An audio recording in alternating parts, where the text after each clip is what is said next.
Iowa down 14-2.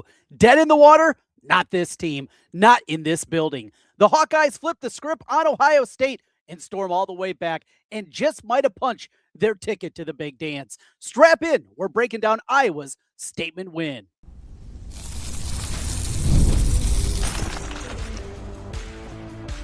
You are Locked On Hawkeyes, your daily podcast on the Iowa Hawkeyes.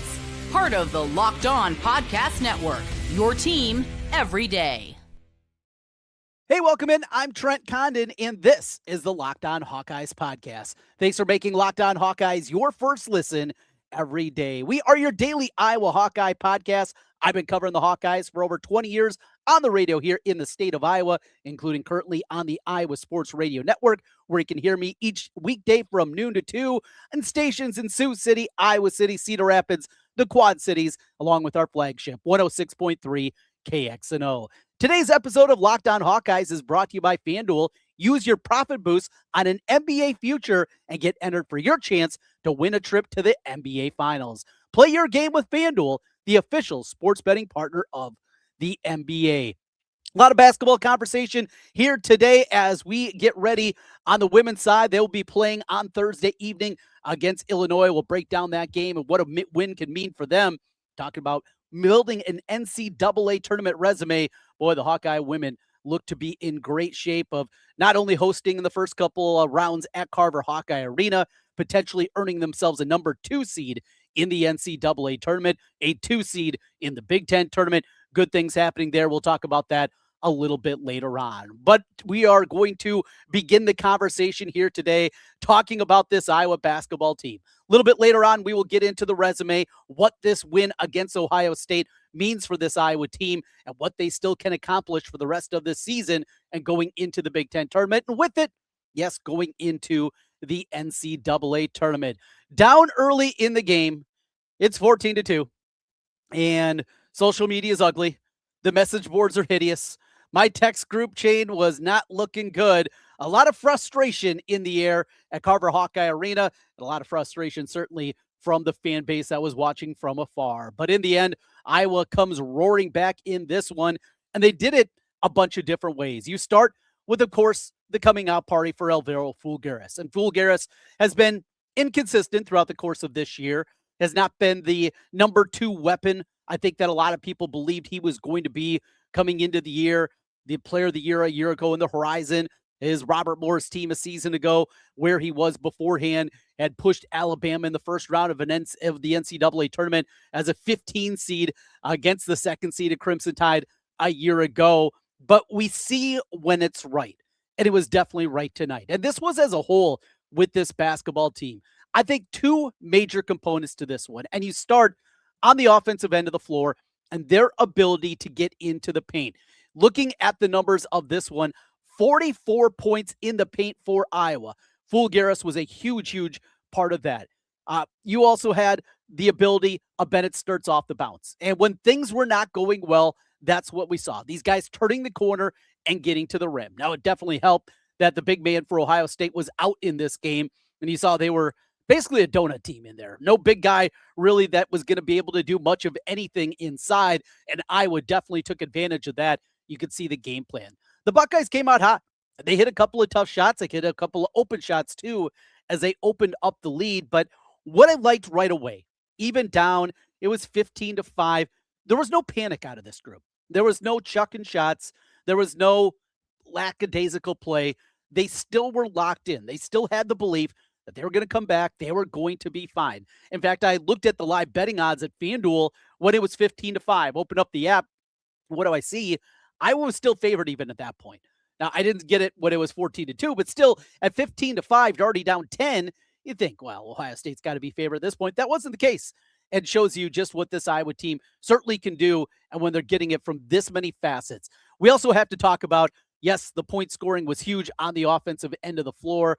A night where you just hit 5 3-pointers, 5 of 18, and we'll talk about some of those misses a little bit later on. But we have to bring up Cale Combs. Cale Combs has been much maligned here recently. He has not played good basketball over the last month. And as we talked about dating back to a week ago in the victory against Nebraska. A huge part of that was on the defensive end of the floor and what Bennett Stirtz did in that game against Price Sanford. How about what Cale Combs did in this one against Bruce Thornton? A Bruce Thornton that has killed the Hawkeyes the last couple of years. He went for 32 the last time out against Michigan State. I mean, think about scoring 32 individually against the Spartan defense with Tom Izzo and company. That is not an easy accomplishment. Yet with the game plan for Iowa was very simple. Get the ball out of his hands. And they, on the hedges, out on the screens, they doubled him a whole lot more than we've seen really throughout the course of this season. Hadn't done that nearly as much as they did in the game this evening, and that was impactful. As Thornton, it took him a long time to get anything going at all. I don't think he had a field goal for the first 27 minutes of the game, something ridiculous like that. He finishes 3 of 8 from the floor, 0 of 2 from behind the arc, four free throws in the game, 10 points, and only 2 assists for Bruce Thornton. Mobley was hot early on. He had knocked down a couple of three-pointers. Bynum was the same in that early run for the Buckeyes. But then after that, it was all Iowa. And these are the kind of games that definitely has your confidence grow when you're able to play at that level. 74-57, the final. Also have to mention a couple of other games, guys that I thought were tremendous. Folgueiras, Cale Combs. You know what you're going to get out of Bennett Stirtz. And in a way, it's probably unfair to Stirtz just because we expect this every single time from this dude that he's going to do it. 3 assists, no turnovers. He finishes the game with 22 points, 3 3-pointers in the game in a night where he only hit 5 3-pointers. He goes 3 of 6 from behind the arc. But again, it was his ability, turning the corner, getting into the rim. I love that part of his game so much, and I want to see even more of it. We've talked about it plenty here. Our everyday listeners, you definitely know that. It's something that I want to see even more from him, turning that corner. How about also just their ability to push it a little bit more. Now, they only finished the game with 8 fast break points, but there were those different moments, and definitely in the second half when Folgueiras had the dunk and came back then with the run out and had the Euro step layup, we saw a couple of those runs that he was able to get. Still felt like when it was there, Iowa was willing to push the pace a little bit more. Definitely love to see something like that. Iowa finishes with 1.34 points per possession. That is at an elite level. Couple other guys, Cam Manyawu, again, really, really good. You look at this guy, 7 rebounds, 12 points in the game, playing around the rim, understanding his role with this squad. Really liked what they saw out of him. The negative, I guess you point to the bench outside of Folgueiras. In fact, just 2 points in the game. Those came on the Trevin Urach free throws. And Urach's a guy that I brought up here a week ago, just wondering, if there was going to be a moment to get him 4 minutes and a half. And that's basically what they did. Played a little bit later on as well. But you definitely can see the skill set from Urach, a guy that is still learning, obviously, what it takes at this level. Still work to do in the side-to-side movement and the physicality of the league that he's going to play with. But he's a big body. He is a very skilled offensive player, can shoot it from the outside. He's not shy. He's going to be a good player for Iowa. He's going to help them certainly going forward, but just getting him a little bit of run in this game, I think that was good to see out of Trevin Urach, getting him going, but nothing out of Isaiah Howard. One of the least amount of minutes that he's played this season, just 8 minutes in the game. Tate Sage came in 0 of 3, including missing a couple of 3-pointers. He didn't have a whole lot going on. They relied on 6 guys basically in this game to get the victory, and I guess that would be the negative point with, along with the continued struggles from Cooper Koch. And the 3-pointer that he hit from the right wing, beauty. Outside of that, he missed every other shot. 1 of 6. Now, mixed it up. How about 5 rebounds after the goose egg the last time out against Wisconsin?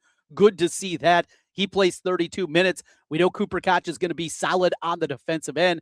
A lot of times going up against bigger guys. Not the case here, but good to see Cooper Koch being able to help out in other ways in this game. We talk about his defense also. Just got to get that shooting stroke going. And I don't know if it's a confidence thing right now.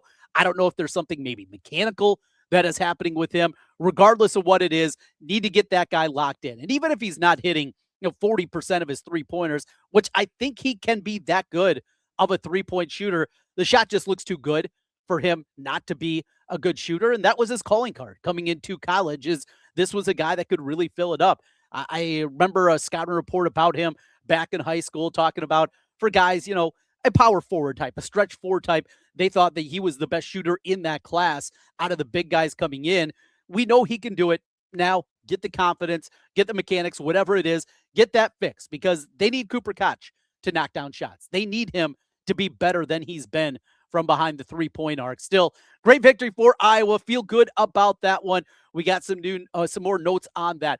When we come back, what this win means for the NCAA tournament, the resume, and things are happening around college basketball that's putting Iowa in better shape of maybe staying off that 8-9 game and moving up the seeding list. We'll talk about that, the Hawkeyes resume, as we continue. This is Locked On Hawkeyes.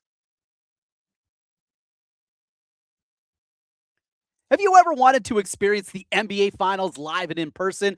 FanDuel is giving you the chance to turn that dream into reality with their NBA sweepstakes. Here's how it works. Use your profit boost on any NBA future, and you'll automatically be entered for a shot to win an NBA Finals trip for two. That's right. The flights, the tickets, the whole experience. If you're already looking at the board and think you got what team it is that's going to make a deep run, it's the perfect time to lock it in on FanDuel. I've told you before, I love the Timberwolves. That's my NBA team. And you know what? With Anthony Edwards, you can make a run with that dude. A couple of Western Conference Finals. Is there another step in the loaded West? Well, this is a year that I can jump in and maybe turn it into an NBA Finals appearance. Now, not only can you pick cash, it can also send you to the NBA Finals. Visit FanDuel.com to get started. Use your profit boost on an NBA future and get entered for your chance to win a trip to the NBA Finals. Play your game with FanDuel, the official sports betting partner of the NBA. Tax season doesn't have to take over your life. This year, TurboTax is making it easier than ever to just hand things off and move on with your day. With TurboTax full service, you can have your taxes done for you by a trusted local expert, start to finish, without the stress or the guesswork. Instead of spending hours trying to figure out forms, you can meet with a local TurboTax expert in person or connect online. They handle everything from W-2s to self-employment forms and work to get you every deduction. Myself, I am self-employed, and because of that, there's a lot going on. We got 1099s, we got self-employment, we got deductions. It's a lot to handle, and knowing you have somebody that is local that can help you out, great thing here with TurboTax. You can upload your documents, go about your day, and get updates right in the TurboTax app. It's a huge time saver and gives real peace of mind knowing an expert is handling. For a limited time, you can have your taxes done by a local TurboTax expert for just $150, all in, if a TurboTax expert didn't file for you last year. Just file by February 28th. Take taxes off your plate and get back to your life. Visit TurboTax.com/local to book your appointment today.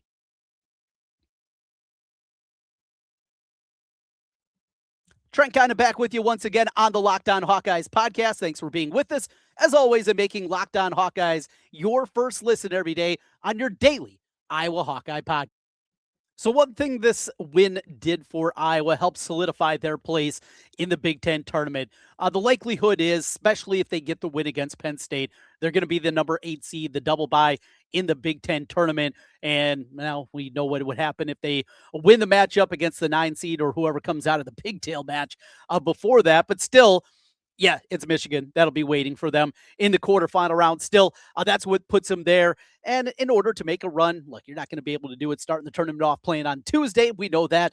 So that is a big help, certainly, for it. But most importantly, it's about the NCAA tournament. And for us Hawkeye fans that have been waiting since 1999 just to get to the second weekend, all the frustrations, the disappointing losses, the upsets in the NCAA tournament, and what's happened to this program over the last quarter century plus as we're waiting for that next step.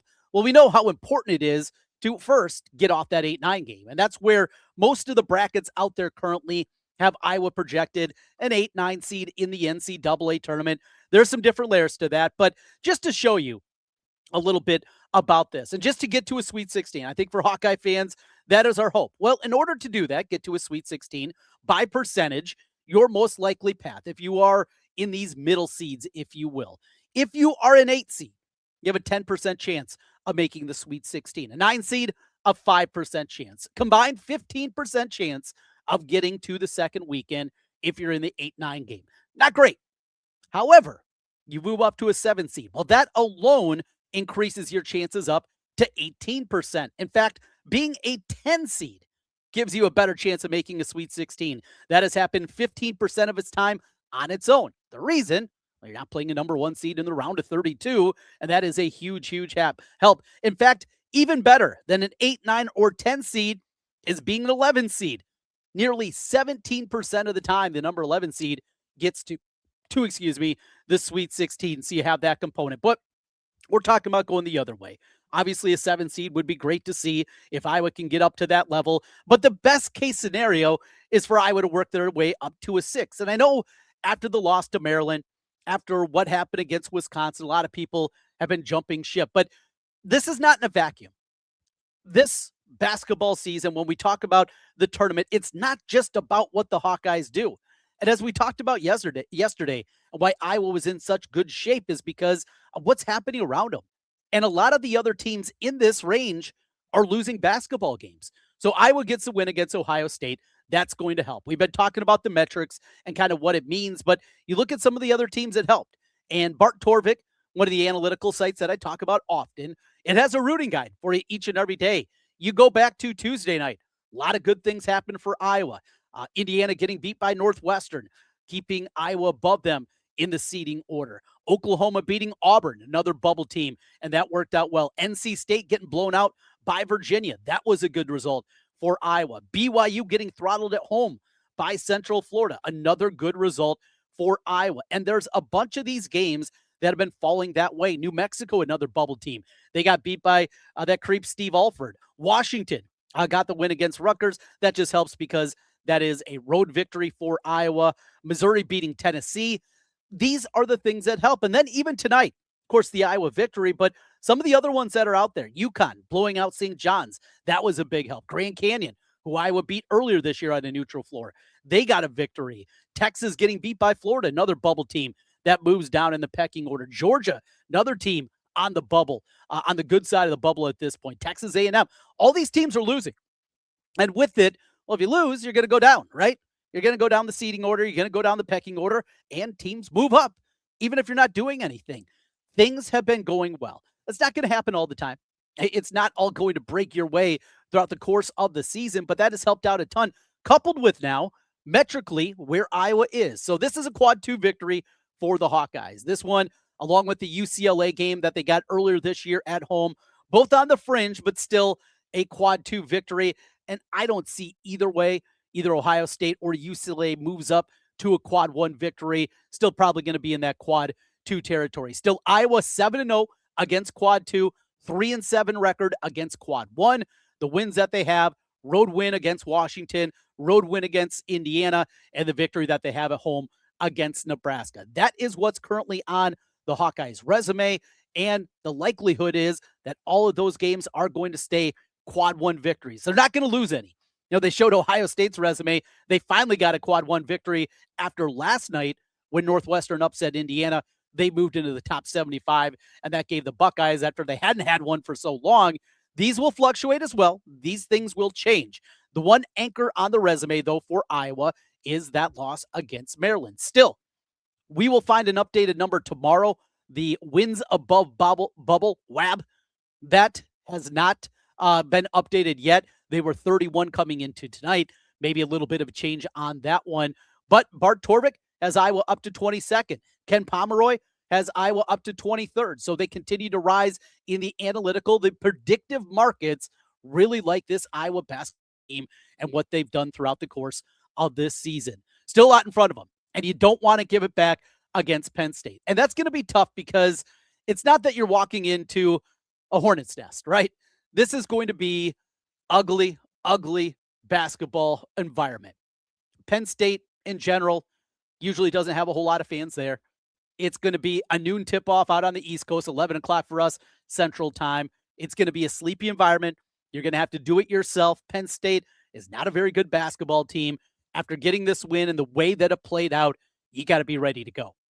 And we want to see this team not get down 14-2, please, to Penn State. Please don't let that happen. Let's get off to a hot start. Let's play like they did in the first 10 minutes against Wisconsin and do that certainly on the offensive end, that would be a great thing to see, and just impose your will.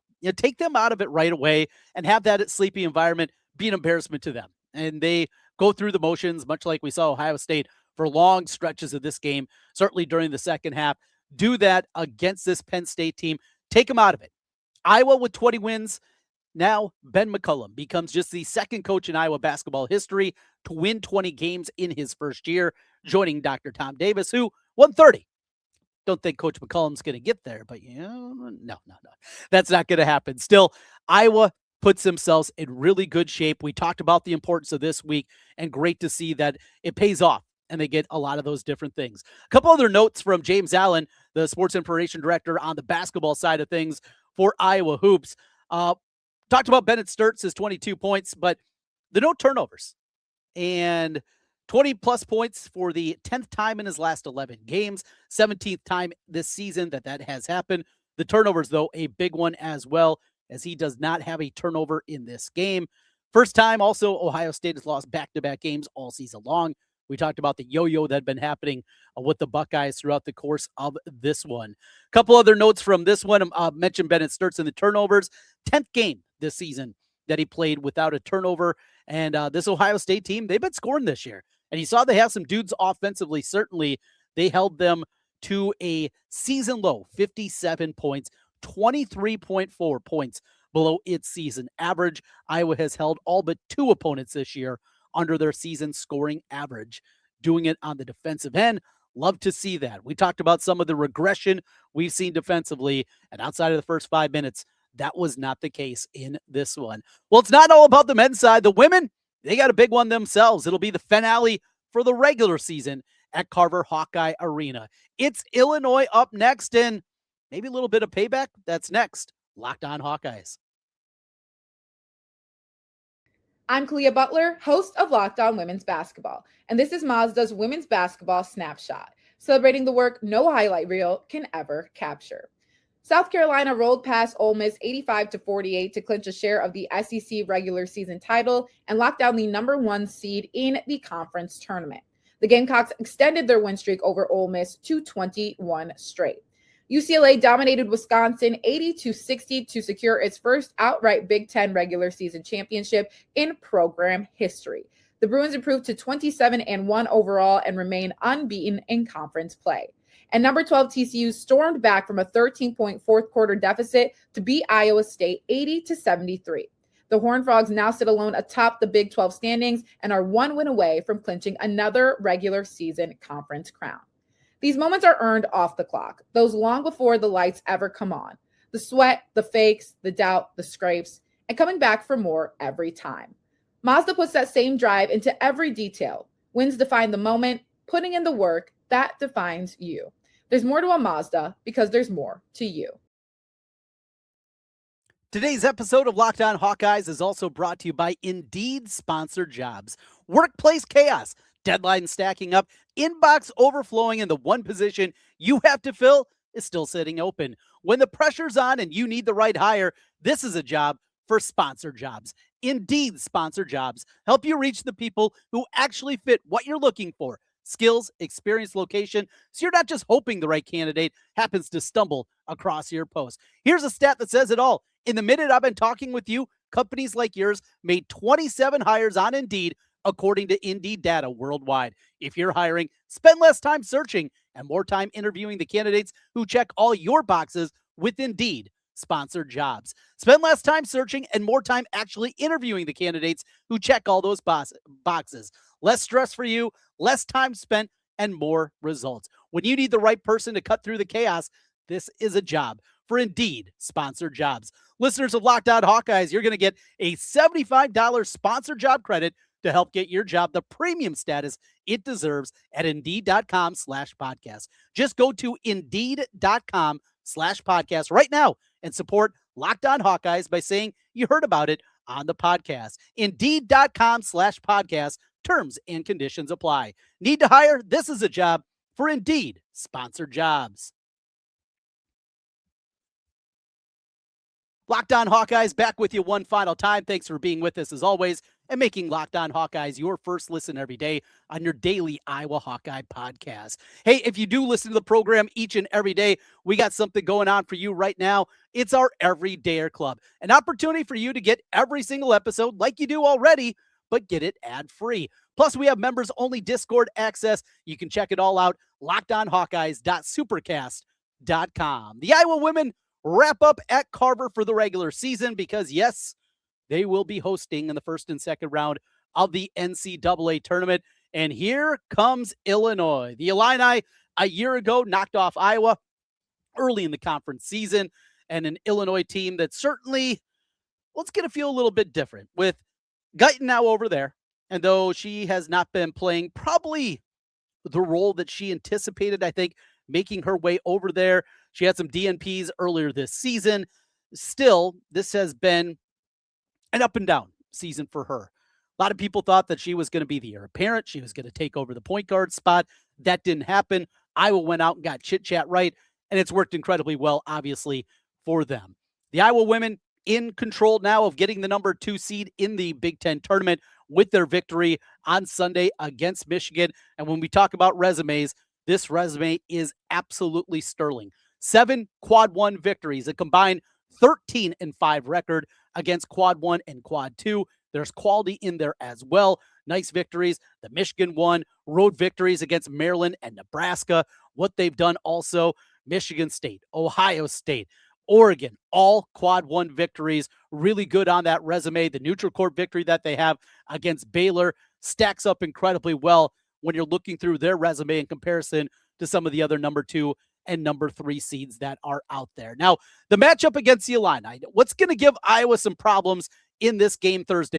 Well, the first thing that jumps out is they can shoot it. This is an Illinois team that shoots the ball well, really from all over the floor. 20th in the country in three-point shooting by percentage, 36% makes on that front, 71st in the country in two-point makes, and they lead the country in free throw percentage, shooting 81.6 from the free throw line this year. They're very young.